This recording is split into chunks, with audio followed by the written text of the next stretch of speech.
I'm Hailee Oviatt with QU TV Sports, and I'm here with head coach, football coach, Coach Bass. So, Coach Bass, how long have you been the head coach of the football team? This is my 5th year here at QU as a head football coach, my 10th year here all in all. So it's been here for a while now. Okay, and how'd you get started with coaching football? I played football at a D2 school in North Carolina, very similar to Quincy, called Catawba College. I got to my second semester my senior year, and to be honest with you, until then I didn't really know if I wanted to coach. Really didn't think about it. Wanted to be an accountant. And football was something I didn't want to get rid of. So I coached high school football for 4 or 5 years. Then I went to Missouri Southern in Joplin, Missouri for a little over 3. And then I went from there to here, and I've been here for 10. I was the offensive coordinator and offensive line coach for 5 years, and then this is my 5th year here as a head coach. So. Wow, congratulations. How do you defer high school and college football? I think coaching high school athletics is extremely important, in my opinion, in order to be the best possible college coach, in my personal opinion. It forces you to understand how to develop players and how important development is. I think the second thing is you don't get a chance to recruit. So you have to do a really good job of putting kids in position to be successful based on what their talents are, not just you being able to go out and recruit something specific to a specific scheme you already run. So I definitely think high school is something that helped me drastically in order to kind of cut my teeth and make me a better football coach. So it was pretty cool. I loved it. Awesome. So being the head coach, I bet you have a lot to do. What do you do on your free time? The free time, I love golf. I have 2 little kids. I have a 2.5-year-old son named Jackson. He is his nickname is Wreck-It Ralph because he destroys everything he gets near. I've got a 7-year-old little girl named Lila. She's in 2nd grade.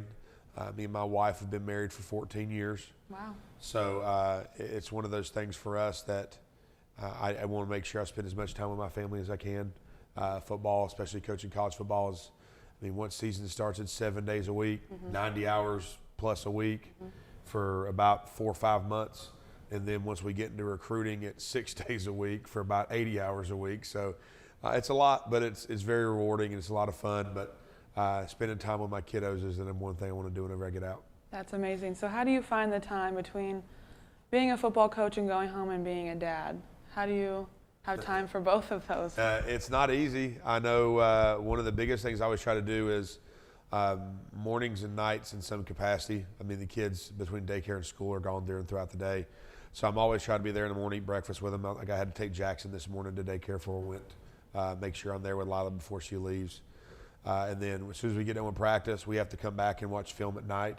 But from roughly 5:30, 5:45 to about 8, go home, eat dinner, spend time with them, tuck them in, and then pretty much come back. So outside of that, anytime I got an opportunity, if they have an off day or something, to bring them to the office and just let them hang out. And though a lot of our players are used to seeing Lila around there, she's there all the time.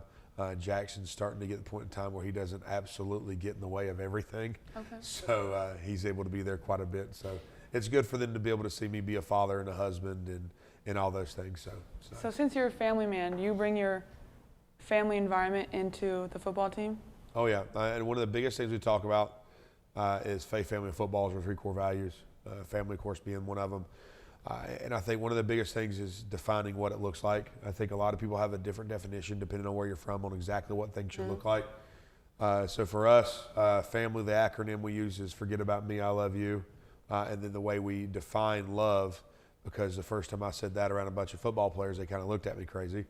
Love is one word. Love is sacrifice. If you love someone or something, you should demonstrate the ability to sacrifice for it. So that's what it is for us.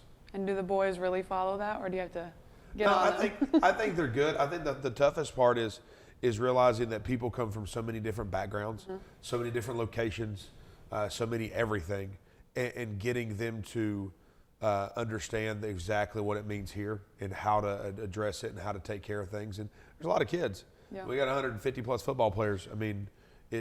Someone's going to make a mistake from time to time on things, and the biggest thing for us is trying to educate them and make sure they don't make the same one twice. So for us, I think they do a good job. They're always growing each and every semester. So hopefully as this year continues to go on, they'll do a good job. 150 football players. Yeah. That's crazy.